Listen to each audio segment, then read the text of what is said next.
নমস্কার। খবরের চৌরাস্তা চ্যানেলে আপনাদের স্বাগত জানাই। আমি আপনারা অনেকেই দেখেছেন যে আমার যে ফেসবুক পেজ আছে এই একই নামে খবরের চৌরাস্তা নামে, সেই পেজে আমি ইতিমধ্যেই বলেছি যে দেবদেবীদের বয়স সম্পর্কে আমি একটা নির্দিষ্ট না হলেও অন্তপক্ষে আনুমানিক হিসাব দিতে পারবো, মানে দেওয়ার চেষ্টা করবো। আজ এখন আমরা তো নিজেদের বয়স জানি, মানুষের বয়স সহজেই আমরা হিসেব করে বের করতে পারি, কিন্তু দেবদেবীদের ক্ষেত্রে এই প্রশ্নটা অত্যন্ত কঠিন প্রশ্ন। দেবতার অস্তিত্ব, দেবদেবীদের অস্তিত্ব, মানুষের ধর্মবিশ্বাস, ধর্ম বনাম বিজ্ঞান, এই সমস্ত বহু আলোচিত বিষয়। আমি খুব বেশি কথায় যাব না, কেননা আজ কথার থেকে তথ্য অনেক বেশি দিতে হবে, আমাদের হাতে সময় কম। তাই আমরা অবশ্যই স্বল্প পরিসরে বলতে গেলে ঠিক যেভাবে বলতে হয় সেভাবেই আমরা প্রশ্নগুলো ধাপে ধাপে করতে করতে উত্তর দিতে দিতে। প্রথম প্রশ্ন যেটা আমাদের মনে আসে যে মানুষ কেন প্রথম দেবদেবীর ধারণা তৈরি করল। প্রশ্নটা খুব গভীর প্রশ্ন, এর একটা মাত্র উত্তর নেই। আপনি যদি বলেন এই একটা প্রশ্নের একটা উত্তরেই সমস্যার সমাধান হবে, তেমন কিন্তু হবে না। অর্থাৎ ইতিহাস, নৃতত্ত্ব, মনোবিজ্ঞান ও বিবর্তনীয় বিজ্ঞানের গবেষণা মিলিয়ে যে ছবিটা পাওয়া যায় তা হলো মানুষ সম্ভবত একদিন বসে দেবতা তৈরি করেন। মানুষ সারা পৃথিবী, এত বড় পৃথিবীর বিভিন্ন প্রান্তে যে সভ্যতাগুলো গড়ে উঠেছিল, সেই সভ্যতা গড়ে ওঠার আগেই প্রাগৈতিহাসিক যুগ পর্যন্ত দেবদেবীদের যে অস্তিত্ব আমরা পাই সেগুলো কিন্তু একদিনে তৈরি হয়। একদিন বসে হঠাৎ করে মিটিং করে সিদ্ধান্ত করে, বৈঠক করে সিদ্ধান্ত করে এগুলো হয়নি, বরং প্রকৃতি, মৃত্যু, স্বপ্ন, ভয়, সামাজিক জীবন এবং মানুষের মস্তিষ্কের স্বাভাবিক চিন্তা পদ্ধতি থেকে ধীরে ধীরে অতিপ্রাকৃত সত্তার ধারণা তৈরি হয়েছে। এখন প্রথমেই আমাদের বের করতে হবে যে সেই বিষয়গুলো, যে জিনিসের কারণ মানুষ বুঝতো না। দেখুন, আমি সাংবাদিকতা করতে এসে আমার কতগুলো সামাজিক দায়িত্ব আছে, সেই দায়িত্বগুলোর মধ্যে এটা একটা পড়ছে যে প্রকৃত সত্য মানুষের সামনে উদ্ঘাটিত করা। কেন দেবদেবী আগম ঘটলো, মানুষ কেন পূজার প্রচলন করলো, কি কারণে আজকে ধর্মবিশ্বাস এবং কি কারণে সেই ধর্মবিশ্বাসকে ঘিরে নানান রকমের যুক্তি তর্ক এগুলোর অবতারণা হলো, কিভাবে ধর্মের সঙ্গে রাজনীতি মিলে গেল, সেই সমস্ত ব্যাপারটা অবশ্য আলাদা। সেগুলো আমি আজকে আলোচনা নাও করতে পারি, চেষ্টা করব যে সংক্ষেপে সারতে।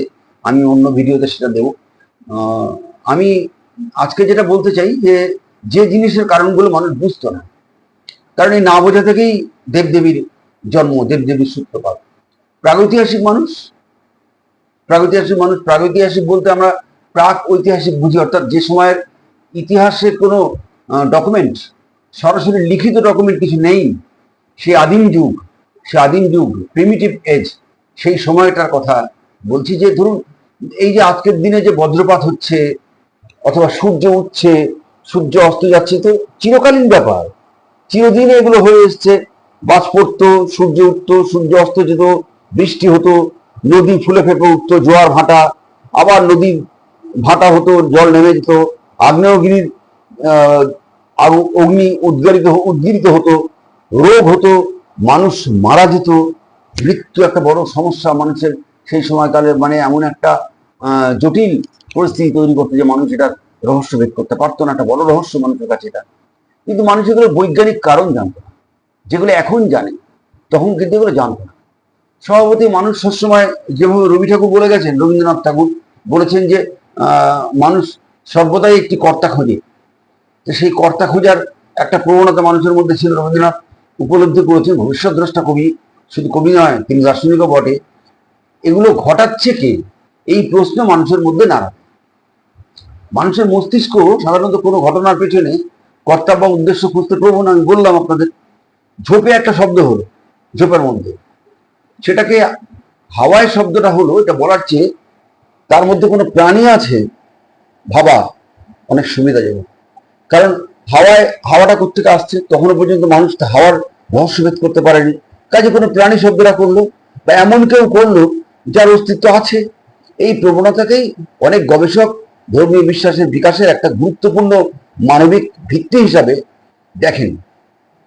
প্রকৃতিতে মানুষ মানুষের মতো ভাবতে শুরু করে, অর্থাৎ মানে প্রকৃতিকে মানুষ প্রথমেই মনে করে এই প্রকৃতি আর একটা মানুষ, প্যারালালি একদম সমান্তরাল ভাবে এটাও একটা মানুষ বা মানবিক প্রক্রিয়া। একটা গুরুত্বপূর্ণ ধাপ ছিল সম্ভবত প্রকৃতির, যে আমরা অ্যানথ্রোপোমরফিজম, অর্থাৎ প্রকৃতির জিনিসকে মানুষের মতো ইচ্ছা ও ক্ষমতা সম্পন্ন ভাবা। অর্থাৎ প্রকৃতির যা কিছু আছে সেগুলো সবই মানুষের যেরকম ক্ষমতা আছে ঠিক সেই রকম ক্ষমতা সম্পন্ন বলে মনে করা। যেমন ধরুন বৃষ্টি হচ্ছে, ধরে নেওয়া যাক কেউ বৃষ্টি দিচ্ছে, সুবিধা। বজ্রপাত, মানুষ ধরে নিল কেউ রাগ করেছে। ফসল হচ্ছে, মানুষ মনে করলো কেউ আশীর্বাদ করেছে। আবার ধরুন খরা, খরা হলো মানে তো মানুষের বিরাট বিপদ, সেই সময় মানুষ মনে করলো কেউ একজন অসন্তুষ্ট হয়েছে। এইভাবেই সূর্য, নদী, বৃষ্টি, আগুন, ঝড় ইত্যাদি ধীরে ধীরে অতি প্রাকৃত সত্তা যেগুলোকে আমরা বলি সেগুলোর সঙ্গে মানুষ জড়িত থাকে। এর মধ্যে একটা বড় রহস্য হচ্ছে মৃত্যু। আমি আগেই আপনাদের বললাম যে মৃত্যু একটা এমন রহস্য যেটা সম্ভবত সবচেয়ে গুরুত্বপূর্ণ না হলেও অন্তপক্ষে গুরুত্বপূর্ণ বলে অন্যতম, বলতে কোনো অসুবিধা নেই। কারণ মানুষ দেখলে একজন জীবিত মানুষ কথা বলছে, হাঁটছে, তারপর চলতে চলতে সে মারা গেল। কিন্তু মৃত ব্যক্তিকে আবার স্বপ্নে দেখা যাচ্ছে। সমস্যাটা এখান থেকেই শুরু। মানুষ, প্রাচীন মানুষ স্বাভাবিকভাবেই ভাবতে পারে তখন যে মৃত্যু হওয়ার পরেও আমি স্বপ্নকে দেখতে পাচ্ছি, মানে ওটা যে স্বপ্ন, তার সঙ্গে বাস্তবের যে মিলের অভাব, সেটা মানুষ তখনও পর্যন্ত কল্পনায় আনতে পারে। ঘুমের মধ্যে স্বপ্ন দেখছে, ভাবছে এটা বাস্তব, এবং ভাবছে শরীরটা এখানে পড়ে আছে কিন্তু মানুষটা কোথাও চলে গেছে, ভাবছে এটা মানুষটা কোথাও চলে গেছে, মানুষের আত্মাটা কোথাও চলে গেছে। এই শরীরের সঙ্গে আত্মার একটা পার্থক্যীকরণ মানুষ শুরু করে দিল, এবং এখান থেকে আত্মা, পূর্বপুরুষ এবং পরলোকের ধারণা বিকশিত হলো। অর্থাৎ কিনা আমাদের পূর্বপুরুষরা যারা মারা গেছেন তাদের শরীরটা এখানে আছে, তিনি কোথাও গেছেন, আছেন কোনো না কোনো জায়গাতেই। এই যে পরলোক, পারলৌকিক ভাবনা, এটা কিন্তু তখন থেকে শুরু হয়ে গেল। এইখান থেকেই কিন্তু মৃতদেহকে টিকিয়ে রাখা, মৃতদেহকে এই মডিফিকেশন করা, এই সমস্ত ধারণার সূত্রপাত। এবারে একটা কথা আমাদের মনে রাখতে হবে যে দেবতা শুধু ভয়ের জন্য তৈরি হয়নি, দেবতা তৈরি হওয়ার নানাবিধ কারণ ছিল। এটা আমরা আলোচনা করে দেখতে পাই যে দেবতার ধারণা শুধুমাত্র ভয় নয়, তার সঙ্গে জড়িত ছিল আশা। অর্থাৎ কিনা মানুষ চাইতো, মানুষ তো এর চাইতো যে বৃষ্টি হোক, মানুষ চাইতো ফসল ভালো হোক, জানে যে বৃষ্টি না হলে ফসল হবে না, তার সন্তান বেঁচে থাকুক, সন্তানকে বাঁচাতে গেলে তার খাদ্যের প্রয়োজন, খাদ্যের জন্য ফসল দরকার, ফসলের জন্য বৃষ্টি দরকার, রোগ সেরে উঠুক। রোগ, যে রোগ মানুষকে পেরে ফেলছে, মেরে ফেলছে, সে রোগ থেকে যদি মানুষ উদ্ধার পেতে পারে তাহলে কিন্তু মানুষ এই গোটা ব্যবস্থাটাকে অনেক নিয়ন্ত্রণ করতে পারে। তাহলে তার যে শিকার করতে যাচ্ছে, তখনকার মানুষ শিকার করতো, তাহলে শিকার করছে, যে শিকার সফল হোক, শিকার করতে বেরোচ্ছে সেটা শিকারটা সফল হোক। আবার যে সমস্ত বিপদ মানুষের সামনে আসছে সেই বিপদগুলো থেকে মানুষ উদ্ধার পাক, এই সমস্ত বিষয়গুলো মানুষের মধ্যে কাজ করত। তাই প্রকৃতির শক্তিকে সন্তুষ্ট করার যে উপায়গুলো ছিল তার মধ্যে ছিল উৎসর্গ, প্রার্থনা, নৃত্য, আচার, এই সমস্ত বিষয়। এবার সমাজকে একসঙ্গে ধরে রাখা, এটা খুব জরুরি, এটা মানুষ একসঙ্গে বুঝতে পারে। সমাজকে ধরে রাখার যে ইতিহাস আমরা হেগেলের সময় থেকে, কেন আরো আগে থেকেও পাই, আমরা মোটামুটি ভাবে ধরে নিচ্ছি যে সমাজকে ধরে রেখে দেওয়ার, একসঙ্গে ধরে রেখে যাওয়ার যে প্রবণতা, সেটা খ্রিস্টপূর্ব যুগেও কিন্তু ছিল। কারণ মানুষ তো সামাজিক জীব, সেই সময় থেকেই জুতবদ্ধভাবে বাস করত। সভ্যতা বড় হওয়ার সঙ্গে সঙ্গে ধর্মের একটা ভূমিকা তৈরি হয়, এবং সভ্যতা এগিয়ে যায়, ধর্মের গুরুত্ব, চেহারা বদলাতে থাকে। একটা ছোট গোষ্ঠীর মানুষ সবাইকে চেনে, গোষ্ঠীর মধ্যেকার সবাইকে চেনে, কিন্তু হাজার হাজার মানুষের মধ্যে যে সমাজ, হাজার হাজার মানুষকে নিয়ে যে সমাজ গঠিত হয়েছে, সেই সমাজের মধ্যে সবাই সবাইকে চেনে না, সকলেই নিজের স্বার্থটুকু আগে বাঁচিয়ে রাখার চেষ্টা করে। তাহলে প্রশ্ন ওঠে যে কেন আমি অন্যের ক্ষতি করব না? আমি যদি অন্যের ক্ষতি করে নিজের লাভ করতে পারি, তাহলে অন্যের ক্ষতি করতে অসুবিধা কোথায়? এই স্বার্থের দ্বন্দ্ব শুরু হয়ে গেল।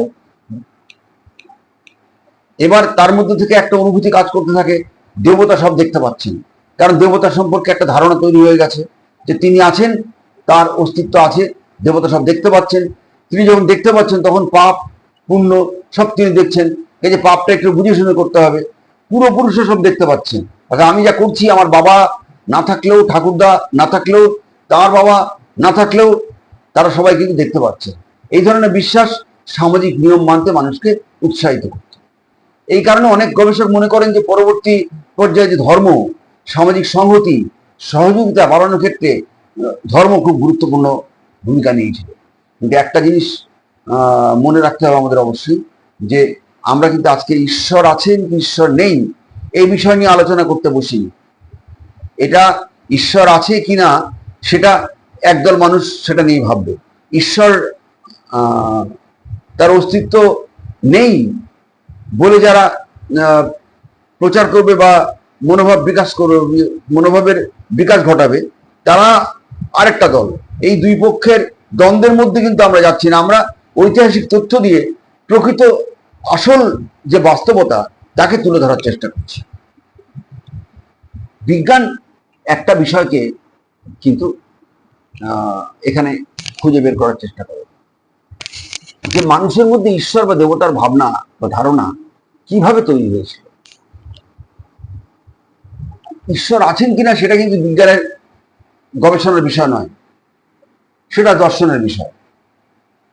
কিন্তু প্রথম যে বিষয়টা, মানে ঈশ্বরের ধারণা কিভাবে তৈরি হয়েছিল, সেটা তো নৃতত্ত্ব, ইতিহাস, মনোবিজ্ঞান এবং বিবর্তন বিজ্ঞান এগুলো সঙ্গে যুক্ত। কিন্তু দ্বিতীয় প্রশ্নটা, অর্থাৎ ঈশ্বর সত্যিই আছেন কিনা, সেটা দর্শন বা ধর্মতত্ত্বের প্রশ্ন। এবারে যেটা আমরা দেখছি যে প্রকৃতির শক্তি, ভয়, বিস্ময়, অদৃশ্য শক্তির ধারণা, আত্মা, পূর্বপুরুষ, স্থানীয় দেবতা, দেবতার কাহিনী, আচার ও পূজা, পুরাণ, সংগঠিত ধর্ম, একটা ক্রম আপনাদের সামনে তুলে ধরলাম। অর্থাৎ কিনা শুরু থেকে আজ পর্যন্ত যে ধরনের ধর্মীয় ভাবনা মানুষের মধ্যে কাজ করে চলেছে, সেগুলো কিভাবে ধাপে ধাপে পরিবর্তন হচ্ছে সেগুলো আমি আরেকবার বলছি আপনাদের। প্রকৃতির শক্তি, ভয় ও বিস্ময়, অদৃশ্য শক্তির ধারণা, আত্মা, পূর্বপুরুষ, স্থানীয় দেবতা, দেবতার কাহিনী, আচার ও পুজো, পুরাণ, সংগঠিত ধর্ম। এই সংগঠিত ধর্মটা একদম সবার শেষে আসছে। আমি বলছি যে আজকে যে এ পর্যন্ত যে আলোচনাটা আমরা করলাম, সে আলোচনার মধ্যে আমরা যে বিষয়গুলোকে রাখার চেষ্টা করেছি, সেগুলোর যে তথ্যগুলো, সেগুলোকে প্রমাণ করার জন্য আমি কিছু কথা, ছোটখাটো কথা দু একটা বলবো। যে প্রথমত, আমরা যে সমস্ত ঐতিহাসিক তথ্য পেয়েছি ও সেই দলিল পেয়েছি, সেই দলিলগুলোর মধ্যে কিন্তু আমরা দেখছি যে বেশ কিছু প্রাচীন যুগে বেশ কিছু নারী মূর্তি আবিষ্কার হচ্ছে। সেগুলো যে দেবতা, এ বিষয়টা কিন্তু নিশ্চিত করে বলা যাচ্ছে না, কিন্তু মানুষের মতো, মানুষের সঙ্গে তার সিমিলারিটি আছে, এই ধরনের একটা বিষয় আমরা সেখানে দেখতে পাচ্ছি। আমি আপনাদের ছবিগুলো দেখানোর চেষ্টা করব।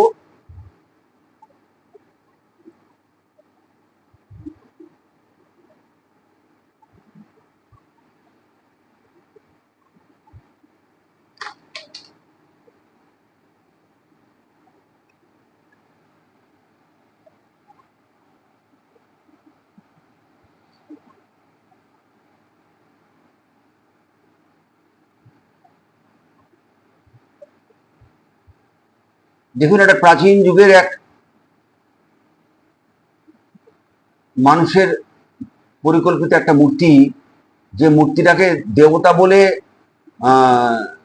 চালানো যেতে পারতো হয়তো, কিন্তু বিজ্ঞানের ব্যাপারটাতে একেবারে পুরোপুরি দেবতাই, এটা যে দেবতারই মূর্তি তেমন কোনো তথ্য বিজ্ঞান হাজির করছে না। কাজে এটাকে দেবতা বলে আমরা মানতেও পারছি না পুরো। তবে এই মূর্তি আমরা পেয়েছি, কোথায় কিভাবে পেয়েছি সে বিষয়টা আমি আস্তে আস্তে আপনাদের কাছে পরিষ্কার করব। এটাও আরেকটা মূর্তি, দেখুন আপনারা, এটা একটা মূর্তি।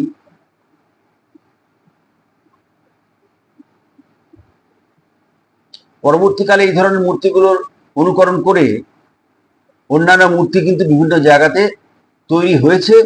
সেগুলো আমি নিজে দেখেছি বিভিন্ন জায়গাতে। পরিষ্কার হয় যে এগুলোর অনুকরণেই সেই জিনিসগুলো তৈরি হয়েছে। এটা একটা নারী মূর্তি। নারী মূর্তির সম্পূর্ণ অবয়বটা আমরা পাচ্ছি না, কিন্তু একটা নারী মূর্তি, এবং এটাকে দেবতা ছিল কিনা সেটা আমরা প্রাগৈতিহাসিক যুগের মূর্তি। এটা দেবতারই মূর্তি কিনা সেটা আমরা এখনো পর্যন্ত নিশ্চিত হতে পারছি না। এটাও একটা নারী মূর্তি।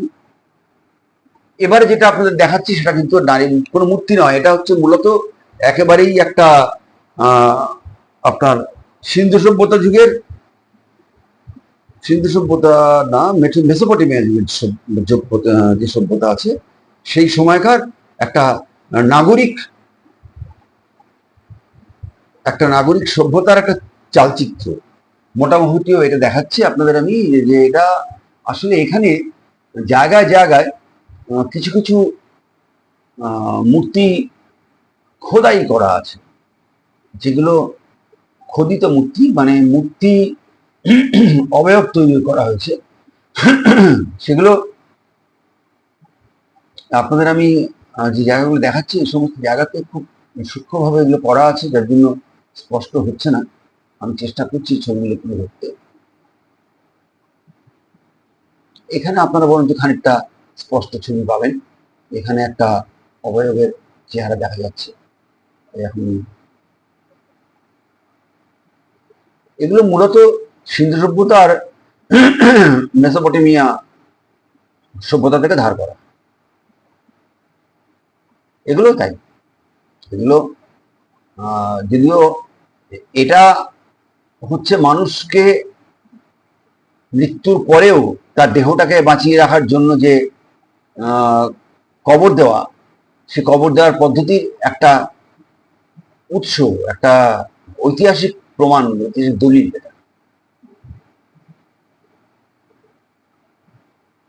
এখানেও সে একই ধরনের দৃশ্য আমরা দেখতে পাচ্ছি। এটা কিন্তু একটা মূর্তি, যেখানে আমরা দেখছি দুদিকে দুটি পশু এবং মানুষ। এই যে সমস্ত পশুদের মানুষ ভয় করছে বা যাদের হাত থেকে মানুষ নিস্তার পেতে চায় অনেক সময়, সেই পশুদেরকে তাদের দেবতা হিসেবে কিছু কিছু মূর্তিকে তারা স্থাপন করত। এখানেও তাই, এক দেবী মূর্তি।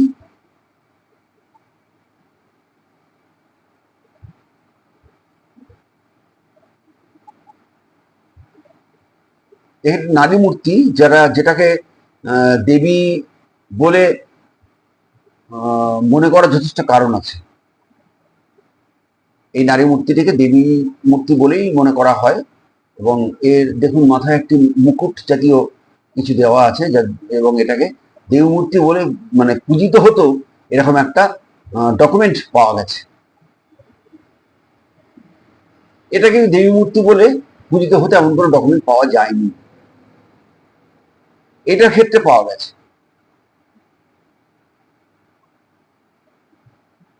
এখানে দুটি মূর্তি পাচ্ছি আমরা, এবং দুই রকম একটিত্ব, উপরিভাগটা নেই, আর আরেকটি পাথর দিয়ে তৈরি, এবং অস্পষ্টতা আছে অবশ্যই সবকটা তাই, কারণ অনেক প্রাচীন, সবই প্রাগৈতিহাসিক যুগের, সেই জন্য এটা তবে দেবী মূর্তি বলেই মনে করা হয়। এই হচ্ছে মূর্তির ইতিহাস। আমি আপনাদের যেগুলো বললাম, আমি এগুলো সম্পর্কে একটা তথ্য হাজির করার চেষ্টা করছি মাত্র আপনাদের সামনে। যে জন্য আমি আজকে আলোচনা শুরু করেছি, যেটা আমি আমার ফেসবুক পেজে দিয়েছি, সেখানে মানে আমাদের এই খবরের চৌরাস্তার যে পেজ, সেই পেজে দিয়েছি। সেখানে হচ্ছে যে মানুষের যে ভাবনা চিন্তা, যেখান থেকে ঈশ্বরের অস্তিত্বের সূত্রপাত, সেগুলো মধ্যে একটা গুরুত্বপূর্ণ বিষয় ছিল মানুষের মস্তিষ্ক কিভাবে ঈশ্বরের ধারণা তৈরি করে। সে বিষয়ে বিজ্ঞানের একটা ব্যাখ্যা আছে। সময়টা অনেকটা এগিয়ে গেছে, তাও আমি বলছি। মানুষের মস্তিষ্কের কোনো স্বাভাবিক বৈশিষ্ট্যগুলো ঈশ্বর বা অতিপ্রাকৃত সত্তার ধারণা তৈরি ও ধরে রাখতে সাহায্য করতে পারে কিনা, এটা একটা আলোচনার বিষয়। ওই যে আপনাদের বলছিলাম যে মস্তিষ্ক সব ব্যাপারে একটা কর্তা খুঁজতে চায়, অর্থাৎ কিনা এই কাজটার গোড়ায় কে আছে, কে কাজটা করাচ্ছে। মানুষের মস্তিষ্ক এটা খুব তাড়াতাড়ি বুঝে নেওয়ার চেষ্টা করে যে কে করলো। ধরুন গভীর রাতে আপনি ঘরের বাইরে একটা শব্দ শুনলেন, আপনি প্রথমে ভাববেন বাইরে কেউ আছে, পরে দেখা গেল হয়তো বাতাসে একটা শব্দ, জিনিস পড়ে যাওয়ার শব্দ হয়েছে। কেউ নেই অথচ কেউ আছে মনে করা, প্রাগৈতিহাসিক যুগে মানুষের মধ্যে এই তুলনামূলকভাবে কেউ আছে মনে করাটা অনেক কম বিপজ্জনক ছিল, কারণ কেউ নেইটা একটা সাংঘাতিক ব্যাপার। কেউ নেই অথচ শব্দ হচ্ছে, এটাকে মানুষ মেনে নিতে চাইতো না। তাই কেউ আছে, তাহলে দেবতা আছে, যাকে দেখা যাচ্ছে না সে আছে। তাহলে এই যে এজেন্সি ডিটেকশন, অর্থাৎ কর্তার উপস্থিতি শনাক্ত করার প্রবণতা, যেটাকে এজেন্সি ডিটেকশন বলা হচ্ছে, সেইটা মানুষের একটা প্রবণতা এবং প্রকৃতির অজানা ঘটনাকে কেউ ঘটাচ্ছে বলে ভাবার যে মানসিক ভিত্তি তৈরি করেছে এই এজেন্সি ডিটেকশন। এবার এটা মস্তিষ্কের একটা ক্রিয়া। এটা মস্তিষ্ক খুব স্বাভাবিকভাবে মানুষের মস্তিষ্ক এই কাজটা করে থাকে। এবার মানুষের মস্তিষ্ককে বলা হয় একটা প্যাটার্ন সিকিং মেশিন। অর্থাৎ এই যে বৃষ্টি হলো, দেখা গেল তার আগে পুজো করা হয়েছিল, ঘটনাচক্রে পুজোর পরেই বৃষ্টি হয়ে গেল, মানে বৃষ্টির জন্য পুজো করা হয়েছিল এবং সেই পুজো পরে বৃষ্টি হলো, ব্যাস। ধরে না হলে তার পুজোর পরে বৃষ্টি হয়, তাহলে এবার থেকে চালু হয়ে গেল যে বৃষ্টি না হলেই পুজো করো। তারপরে বৃষ্টি হলো কি না হলো, যদি না হয় তার জন্য আলাদা ব্যাখ্যা, যদি বৃষ্টি হয় তাহলে তো হয়েই গেল, বৃষ্টির জন্য পুজো হয়েছে। এভাবে প্রতিষ্ঠিত হওয়া, মানে সত্য বা মিথ্যা যাই হোক না কেন, বিষয়টাকে এই কোইন্সিডেন্স, এই জিনিসটাকে একটা স্বাভাবিক ঘটনায় পর্যবসিত করা। তা মানুষ সেটা করে এসেছে বরাবর। এবং আমরা এইটা যে আলোচনা করছিলাম প্রাগৈতিহাসিক এবং ঐতিহাসিক যুগ পর্যন্ত, আমরা যদি একটা জাম্প করি, কেননা দেখুন এই আলোচনার তো শেষ নেই, আমি আপনাদের আগেই বলেছি যে আলোচনার শেষ নেই। আমি আজকে খুব সংক্ষেপে বলবো যে আমরা যে দেবদেবী পুজো করি, দেখুন বর্তমানে এই সদ্য মনসা পুজো, কেন মনসা পুজো হচ্ছে, মনসা হচ্ছে সাপের দেবী। এবং মনসার শিকড় কোথায় লুকিয়ে আছে, মনসার বয়স কত, যদি আমরা গোড়ার কথা আলোচনা করি, যদি আমরা দেখি যে খ্রিস্টীয় 1000 সালের মধ্যে সেই সময়কার কথা বলি, তাহলে মোটামুটি ভাবে ধরে নেবো যে মানে হিসাব যা পাওয়া যায় তাতে 1000 সাল আগেও মনসার পূজা প্রতিষ্ঠিত ছিল, মানে প্রচার ছিল, খুব বেশি না হলেও ছিল। এবং একটা নির্দিষ্ট জনগোষ্ঠীর মধ্যে ছিল।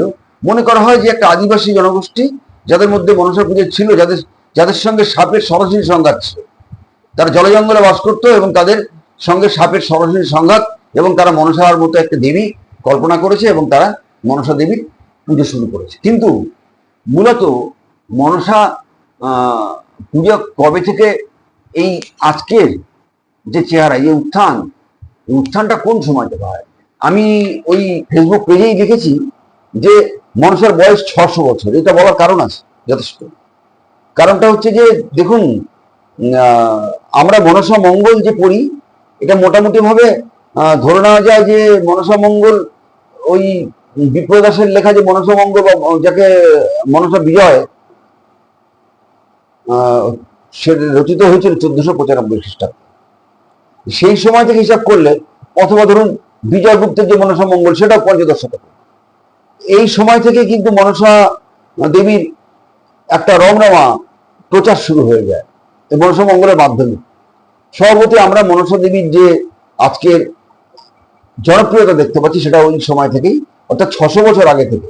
মনসা দেবীর মূল জন্ম, আমরা দুবার জন্ম বলতে পারি। একটা সেই 1000 বছর আগে আদিম যে জনগোষ্ঠী, তাদের মধ্যে সাপের দেবী হিসাবে একটা প্রচলিত ছিল। এগুলো কিন্তু কোনো পৌরাণিক কোনো ভিত্তি নেই, কেন পুরাণে কিন্তু এই ধরনের কোনো দেবদেবীর কোনো অস্তিত্ব পাওয়া যাচ্ছে না। আমরা বরঞ্চ গুপ্ত যুগে অর্থাৎ পঞ্চম ষষ্ঠ শতকে আমরা দেখেছি যে এরকম ধরনের একটা আছে মনসা একটা পাথরের মূর্তি তখনকার সময় পাওয়া গেছে, ধাতুর মূর্তিও পাওয়া গেছে গুপ্ত যুগে। তারা বোঝাই যাচ্ছে পঞ্চম থেকে ষষ্ঠ শতক, মানে সেটা হিসাব মতো প্রায় 1000 বছর, এই হিসাবে আমি বলছি 1000 বছর। এখন এইটা আমরা যদি এইভাবে হিসাব করি তাহলে মনসা মূলত মনসা মঙ্গলের সঙ্গে যুক্ত হয়ে পঞ্চদশ বা ষোড়শ শতক থেকে মনসা মঙ্গল কাব্যের মাধ্যমে ব্যাপক জনপ্রিয়তা লাভ করে এবং আজকের মনসা পূজার এই প্রচলন ঘটে। তাহলে এর সঙ্গে বাস্তবতার যোগ কি, যে মানুষ সাপকে ভয় পায় এবং পূর্ব ভারতে, বিশেষ করে পূর্ব ভারতে প্রাচীন যে সর্পদেবীকে ভিত্তি করে দেবী মানে একটা পরম্পরাগত একটা আরাধনা মনসা দেবীর, সেটা চলতে থাকে এবং মনসা একজন দেবী হিসেবে পূজিত হতে শুরু করে। এবার এই যে হিন্দু দেবী ছিলেন কিনা তিনি, এই বিষয় নিয়ে কিন্তু যথেষ্ট তর্ক আছে। কেন আমি বললাম আদিবাসী সর্পদেবী, আদিবাসী বলতে কিন্তু শুধুমাত্র বাঙালি নয়, আদিবাসী মানে কিন্তু সারা ভারতবর্ষের বিভিন্ন প্রান্তে যত রকমের আদিবাসী আছে সকলের মধ্যেই এই সর্পদেবীর একটা অস্তিত্ব আমরা দেখতে পাই। কাজে খালি বাঙালি নয়, কাজে সেই ক্ষেত্রে ইতিহাস আর নৃতত্ত্বের দিক থেকে এই ব্যাপারটা খুব গুরুত্বপূর্ণ যে মনসা কিন্তু আসলে শুধুমাত্র বাঙালির দেবী ছিলেন না, তবে মনসা মঙ্গল কাব্যের পর থেকে, এই কাব্য রচনার পর থেকে মনসা কিন্তু সমস্ত বাঙালির কাছে ভীষণভাবে পূজিত হতে শুরু করেন। এবার আমি আসবো হচ্ছে, সময় শেষ হয়ে এসছে আমাদের, তবু আমি অল্প কথা সেরে নেব। যেহেতু দুর্গাপূজা আসছে,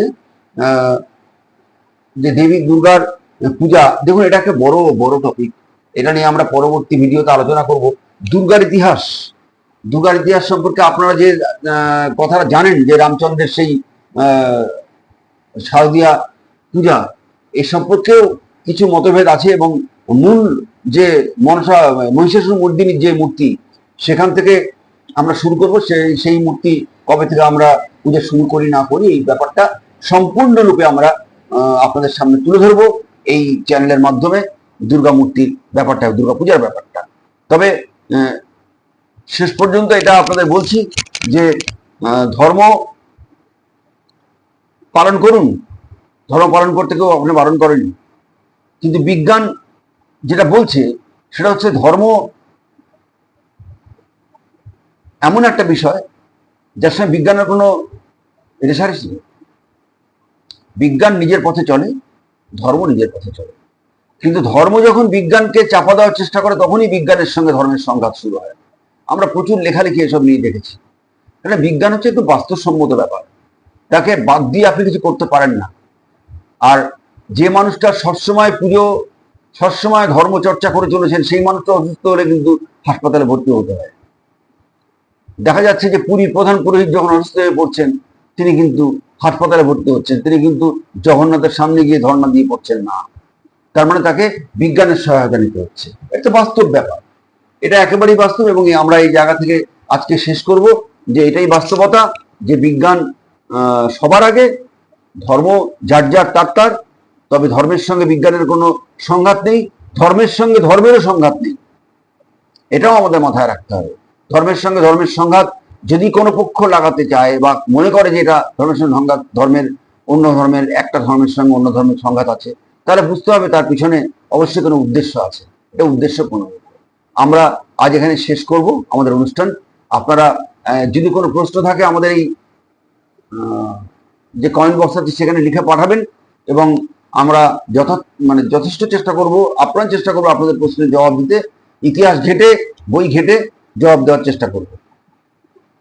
তারপর আমরা আলোচনা করব পরবর্তী দিনে যে দুর্গা দেবীর উত্থান এবং আজকের দিন পর্যন্ত তার যে অগ্রগতি, সেই বিষয়ে। ভালো থাকবেন, আমাদের চ্যানেলটা সাবস্ক্রাইব করবেন, এই বলে আমাদের অনুষ্ঠান শেষ করলাম। নমস্কার।